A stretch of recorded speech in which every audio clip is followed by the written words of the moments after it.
So database model को बारेमा एकचोटि हेरौँ है त अब.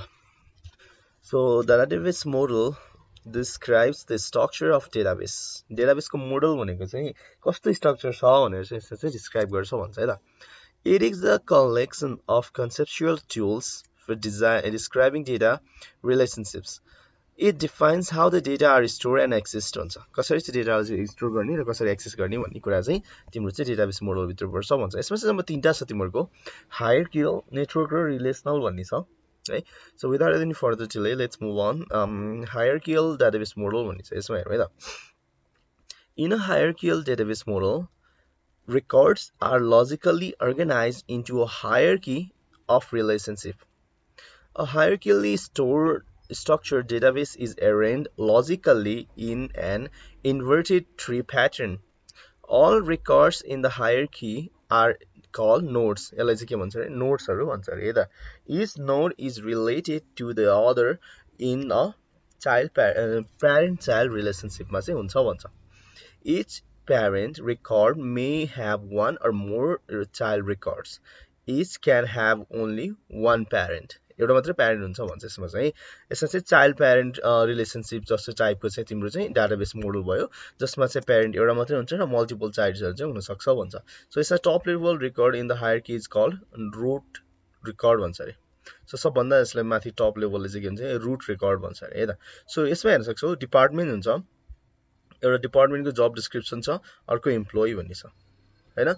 सो एजुकेशनल रिक्वायर्ड, त्यसपछि ब्याकग्राउन्ड रिक्वायर्ड. सो यसमा चाहिँ तिम्रो चाहिँ जब डिस्क्रिप्सनमा चाहिँ हेर के रिक्वायर्ड छ, एजुकेसन के छ, त्यसपछि ब्याकग्राउन्ड के छ त्यो चाहियो भने.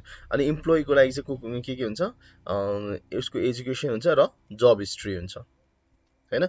सो यसरी चाहिँ तिम्रो चाहिँ हायरार्की चाहिँ तिम्रो चाहिँ बनाएको हुन्छ. यसलाई चाहिँ इच एन्ड एभ्री योहरुलाई चाहिँ नोड भन्छ है. इच एन्ड एभ्री पोइन्टहरुलाई चाहिँ हामीले चाहिँ के भन्छ नोड भन्छौं यिनीहरुलाई चाहिँ.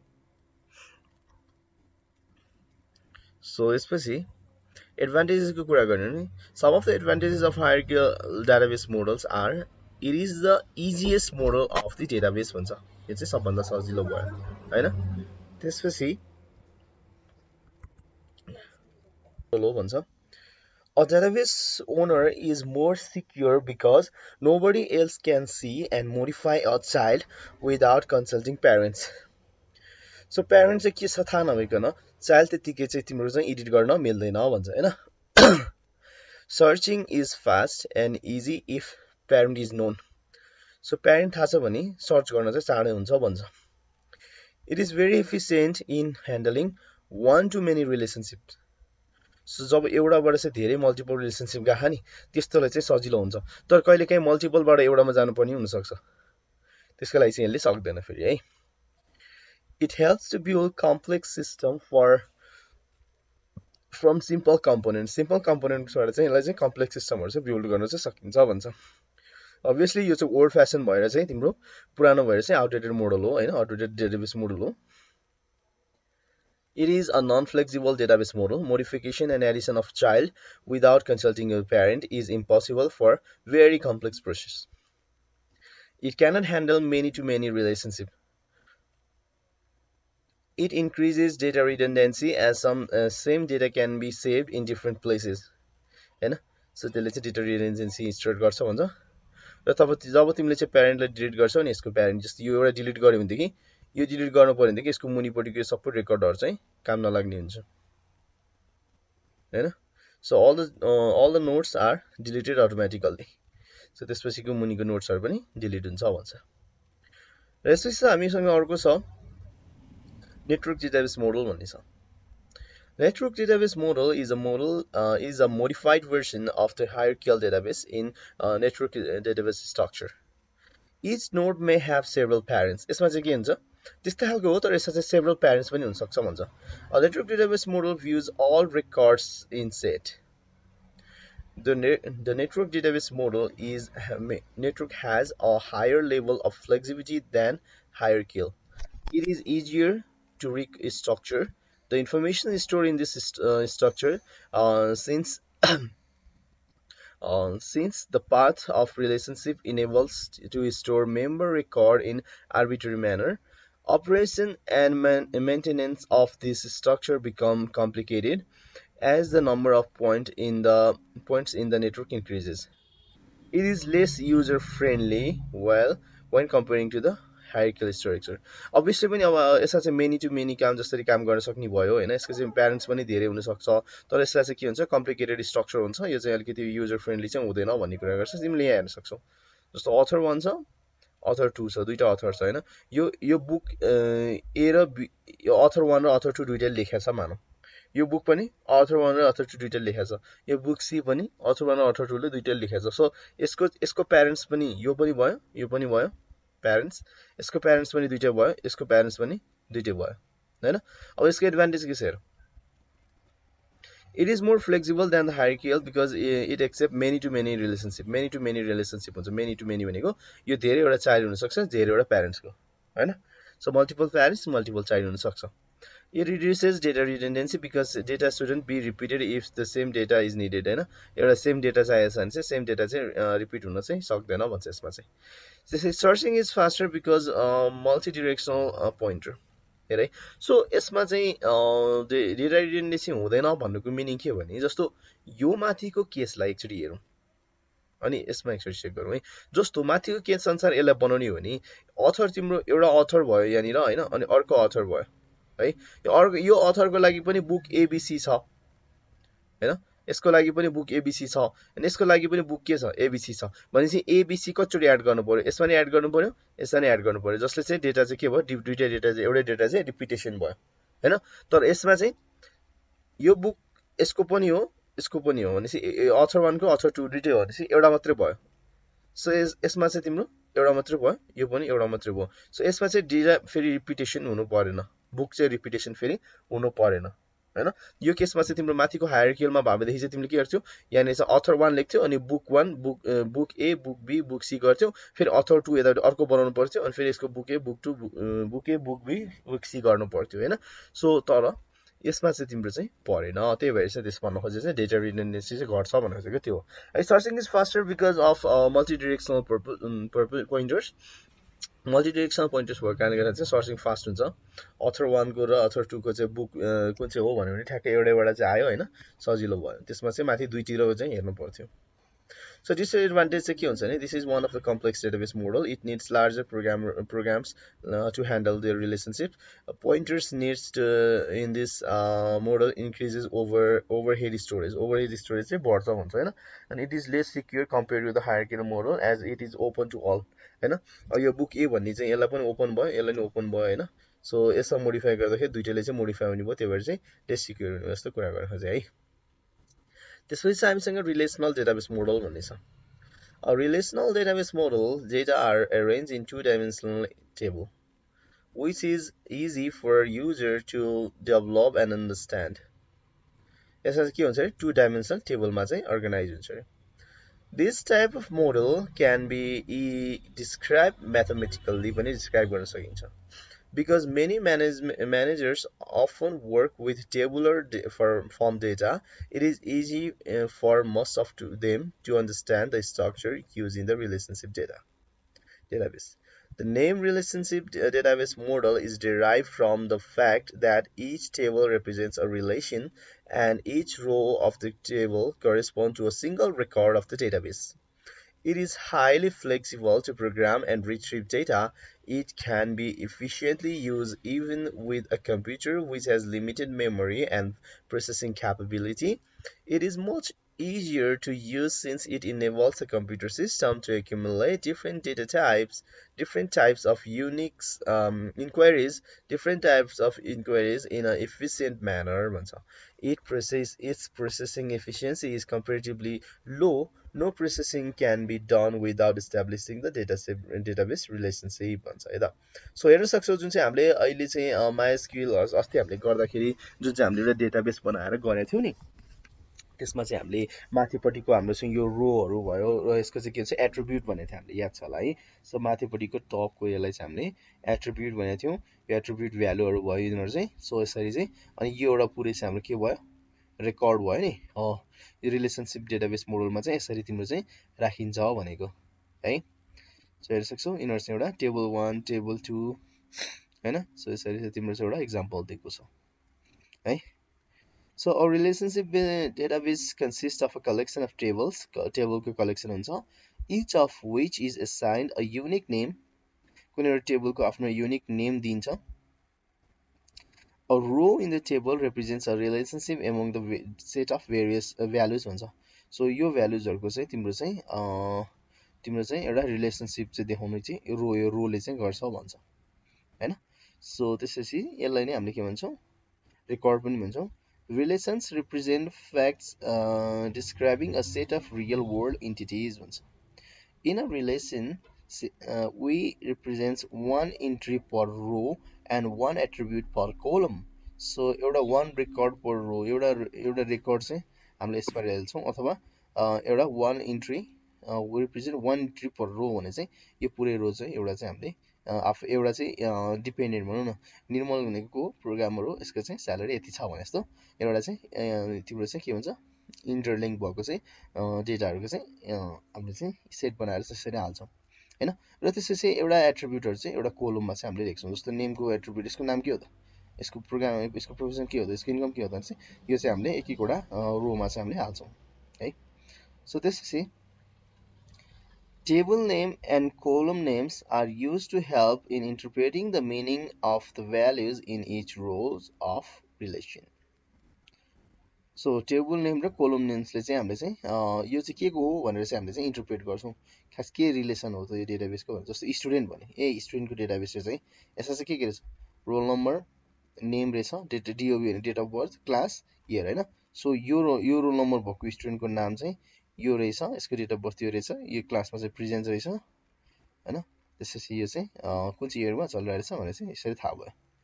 त्यसैगरी कोर्सहरु एक एक कोर्स पढाइ हुँदो रहेछ, कोर्सको नम्बर हुँदो रहेछ, कोर्सको नेम हुँदो रहेछ हैन. त्यसपछि यो चाहिँ तिम्रो चाहिँ यो कोलमको नेमहरु भनेको यिनीहरु भयो, एट्रिब्युटहरु भयो, र यसको चाहिँ टेबलको नाम भनेको यो भयो. यसले चाहिँ तिम्रो चाहिँ डेटाहरुको चाहिँ कस्तो रिलेसन छ भनेर चाहिँ थाहा हुन्छ भने है, त्यही हो. सो अब डिफरेन्ट फिचर्स अफ रिलेसनशिप डेटाबेसको यसको हेर त. Attributes is the name of the column in a relationship. यो माथिपट्टिको जुन चाहिँ नामहरु छ यसलाई हामीले एट्रिब्युट भन्छौं भनेको थिएँ मैले. यो माथिपट्टिको नामहरु है, यो माथिपट्टिको नामहरु जुन चाहिँ यो मैले जुन चाहिँ पोइन्ट लगाएर छु माथिपट्टि, यो पोइन्टपट्टि माथि लागेको चाहिँ नामहरु चाहिँ तिम्रो चाहिँ यसलाई एट्रिब्युट्स भन्छ हैन.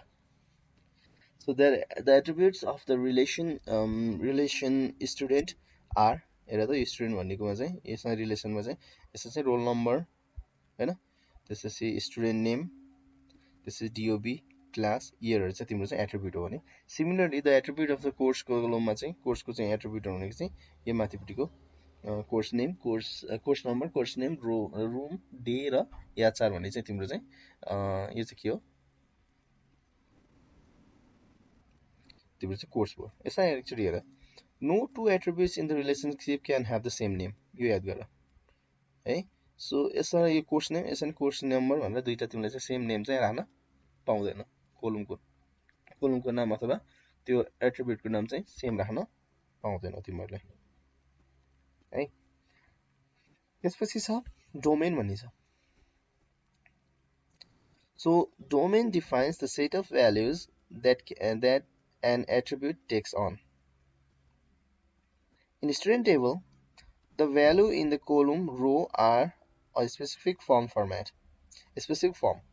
And while modeling a real life situation, it is necessary to know what would be the possible value that a particular attribute may take. कुन चाहिँ जस्तो हाम्रो चाहिँ प्रोग्रामिङ गर्दाखेरि हामीले चाहिँ त्यसलाई चाहिँ इन्टिजरमा राख्ने कि फ्लोटमा राख्ने कि क्यारेक्टर राख्ने कि भन्ने हुन्छ नि, त्यस्तै कुराहरु चाहिँ यसमा हुनुपर्छ भन्छ. The set of all possible values an attribute takes is called the domain of the attribute. So कस्तो खालको भ्यालु चाहिँ त्यसले स्टोर गर्छ भन्ने कुरा चाहिँ तिम्रो चाहिँ डोमेन भयो. सो यसको रोल नम्बरको डोमेन हेर्नु त. So the domain of the roll number is the set of all roll numbers in the class. A domain can be viewed as a data type भने नि मैले. सो डेटा टाइप जसरी चाहिँ तिमीले यसलाई भ्यू गर्न सक्छौ. सो डेटा टाइपहरु के हुन्छ यसमा हेर. It can be possibly a simple system defined type like integer, character, or more generally user defined data type हुन सक्छ. It is essentially all possible values that a column can take. It is possible that several attributes in the relationship can have the same domain. हैन, यसमा चाहिँ several तिम्रो चाहिँ फरक जस्तो तिम्रो एट्रिब्युटहरुले चाहिँ सेम डोमेन चाहिँ एप्लाई गर्न सक्छ भन्छ. त्यसै यसमा एउटा null value भन्छ. Null value indicates that the value of the corresponding attribute is either not available or not applicable. An attribute used as the primary key should not have the null value. The primary key भनेको चाहिँ तिम्रो के हो नि distinct अरु रेकर्डहरुबाट चाहिँ त्यसलाई छुटाउने एउटा सर्टेन भ्यालु जुन चाहिँ भ्यालुले चाहिँ अरु रेकर्डबाट चाहिँ त्यो भ्यालुलाई चाहिँ त्यो रेकर्डलाई चाहिँ छुटाउँछ भने त्यसलाई हामीले प्राइमरी की भन्छौं है. टुपल भन्ने छ. Every row of relationship is called a tuple. So हामीले एउटा रेकर्डलाई हामीले टुपल पनि भन्न सक्छौं है. Hence a relation is a set of tuples. Each tuple contains exactly one value of each attribute. There cannot be two identical tuples in the relationship. A record cannot be like दुईटा हुँदैन भन्न खोजेको जस्तो. A set cannot have duplicate element. Tuple is also called a record है. So यसमा एडमा tuple भनेको के रहेछ record रहेछ. So advantages of relationship database model भनेको चाहिँ के रहेछ हेरौँ है त. Since one table is linked with another, some common fields are and rules implemented on one table can easily be implemented on another. एउटा टेबलमा बनाएको रुल्सहरुले चाहिँ अर्को टेबलमा पनि सजिलै इम्प्लिमेन्ट गर्न सक्छ भन्छ. It is very low data redundancy. Normalization of the database is possible. अब यो normalization भन्ने हामीले पढ्छौं एकछिनपछि. Rapid process of database is possible. एकदम फास्ट प्रोसेसिङ गर्न सकिन्छ. If new data is to be added to existing database, it is not necessary to redesign the database afresh. Rather, a new table containing a new data can be added to the database and those tables can be related to existing tables. So यदि नयाँ existing नयाँ एडहरुको नयाँ डेटाहरु add गर्न पर्यो भने नयाँ new टेबलमा चाहिँ तिमीले चाहिँ त्यो नयाँ डेटाहरुलाई छाल्न सक्छौ र त्यो पुरानो डेटालाई चाहिँ पुरानो टेबलले चाहिँ नयाँ टेबलसँग चाहिँ इन्टरलिंक गर्न सक्छौ भन्छ है. अब डिसएडभान्टेजको कुरा गरौँ. It is more complex than the other model. So यो चाहिँ लेटेस्ट मोडल हो जस्तो भनौं न. अनि too many rules makes database non user friendly बनाउँछ. धेरै रुल्सहरु छ भन्छ है. So अर्को छ एउटा object oriented model भन्ने छ. So it is based on the concept of the world. World can be modeled in terms of the objects and their interactions. Data are modeled and created as object. Each object is an independent application or program assigned to a specific task, or role to perform. An object-oriented database management system is a relational database designed to manage all of these independent programs using the data procedure produced too quickly, responding to requests for information by a large application. So ठुल्ठुलो एप्लिकेसनहरुले बनाएको डेटाहरुलाई चाहिँ तिम्रो चाहिँ एकदम fastly चाहिँ response गर्नको लागि बनाएको चाहिँ तिम्रो चाहिँ डेटाबेस मोडल हो भन्छ है. It provides a mechanism to store complex data structure as image, audio, video पनि स्टोर गर्न मिल्ने के त्यस्तो खालको चाहिँ अब्जेक्ट ओरिएन्टेड भन्छ है. सो त्यस्तो हामीले धेरै पढ्नु पर्दैन. हामीले चाहिँ प्राय जसो युज गर्ने भनेको चाहिँ यो रिलेशनशिप डेटाबेस मोडल नै हो. सो त्यसकै बारेमा हामी अझै एक्स्ट्रा पढ्दै छौं हैन. सो जुन चाहिँ यो थियो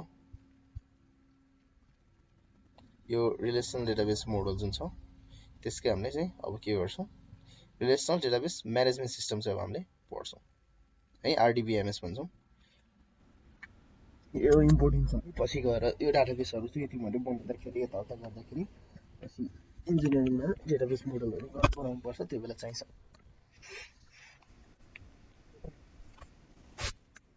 स्पेशली चाहिँ कम्प्युटर इन्जिनियरिङमा चाहिँ है. सो यसपछि हेरौँ many yearly database application and some current low in applications could access and manipulate only one table at a time. Each table was stored in its own file. In these cases, there was no reason to use the term table because the table and the database were one and the same. Database र table भनेकै same हुन्थ्यो, एउटा मात्रै हुन्थ्यो त्यो बेला चाहिँ हैन. यसपछि very often the table was simply called just a file or just a database. This type of database using the single file or table is called flat file database भन्थ्यो नि पहिला चाहिँ. The flat file database is useful for a single user and a small system. When the system is large, the flat file database is very difficult to maintain because when adding, deleting, or editing any field, we have to make changes in every file that contains the same field. So, to eliminate the drawback, a relationship database management system was developed. In relationship database management model system, the database is made up of numbers of tables, sets of tables बनाएको हुन्छ. The database, the data of one table is required to other table through common field. Common fieldहरु चाहिँ तिम्रो चाहिँ एउटा टेबलको चाहिँ अर्को टेबलसँग चाहिँ interlink गरे हुन्छ भन्छ. So यस्तो एडभान्टेजेस के हुन्छ यस्तो यसरी राख्दाखेरि चाहिँ हुन्छ database system is easier to access, update, and manage and retrieve the data than the flat file system. Flat file system भन्दा चाहिँ यो चाहिँ फास्ट हुन्छ. सो यसको एडभान्टेज भनेको यिनीहरू याद गर डेटा रिडन्डेन्सीको कुरा गरिदियो होइन इक्जाममा जो चाहिँ डेटा चाहिँ रिपिटेसन हुँदैन एकदम लो हुन्छ भन्छ. Data sharing is easier in a database system. Data sharing चाहिँ फास्ट हुन्छ. Physical and logical links requires between the different files to be able to copy with complex multi-key queries on multiple files are not possible in the flat file system. तीन चारवटा टेबलको चाहिँ तिम्रो चाहिँ link गरेर त्यसपछि त्यसलाई चाहिँ डेटाहरू तान्न चाहिँ यस्तो फ्ल्याट फाइल सिस्टममा चाहिँ गाह्रो हुन्छ भन्छ. Searching and sharing the data are easy than flat file system. A database system is secure and integrity can be maintained very well. So त्यसमा चाहिँ trustworthiness चाहिँ मेन्टेन गर्न सकिन्छ भन्न खोजेको हो. Database system is excessively fast execution data than the flat file system भन्दा चाहिँ फास्ट हुन्छ भन्छ. सो यो डोमेनको कुरा अघि हामीले गरिहाल्यौँ हैन. यो चाहिँ तिम्रो चाहिँ डेटाबेसको चाहिँ रुल डेटाबेसको चाहिँ डेटा टाइप जस्तो हो. अघि भर्खर भनिहाल्यौँ. Describe the set of possible values of the given attribute भन्ने कुरा हाल्यो. It can be considered as the value of the attribute such as the value of attribute mark of a subject must be an integer हैन. So जस्तो सब्जेक्टको mark चाहिँ तिम्रो integer हुनुपर्छ and should return within the range of 0 to full marks भनेर चाहिँ तिम्रो चाहिँ एउटा जुन चाहिँ डोमेन क्रिएट गर्छौ त्यो भनेको चाहिँ it's like data type rules जस्तो हो डेटा कसरी हाल्ने भनेर चाहिँ. अनि टुपल भनेको रेकर्ड भइहाल्यो हैन. रिड्युस रिडन्डेन्सी भनेको तिमीहरूलाई थाहा भइहाल्यो. यो चाहिँ तिम्रो चाहिँ डेटाहरु चाहिँ रिराइट हुँदैन त्यसले चाहिँ स्टोरेज चाहिँ त्यसले बचाउँछ हैन. इन्कन्सिस्टेन्सी हुँदैन डेटाबेसमा हैन. अनि त्यसपछि अर्को छ ओपननेस भन्ने छ. डेटाबेस म्यानेजमेन्ट सिस्टम यसमा चाहिँ रियल के भन्छ तिम्रो चाहिँ RDBMS uses SQL structure query language use गर्छ for its operation. SQL is a common database language used in most database. प्राय धेरैमा युज हुन्छ है. It is familiar database language for most of the users. Sharing of data हैन. Sharing of data across the organization, different user can access the data in the form data from different location through the network. Security चाहिँ के छ? Provides different security techniques to prevent any unauthorized accessहरू जसले चाहिँ prevent गर्न सक्छ. It usually use authentication and access control mechanism for protection of data. त्यहाँ जुन चाहिँ हामीले चाहिँ के रे युजर नेम पासवर्ड हालेर गर्नु पर्यो थियो नि रुटहरू लेखेर हैन. तिनीहरू चाहिँ या थाहा छ होला एसक्यूएल लाई पीएचपी बनाउँदाखेरिको कुरा हो यो चाहिँ. सो अब हामीसँग छ 1.7 मा आजलाई भ्याइन्छ कि भ्याइन्न भन्ने कुरा हो.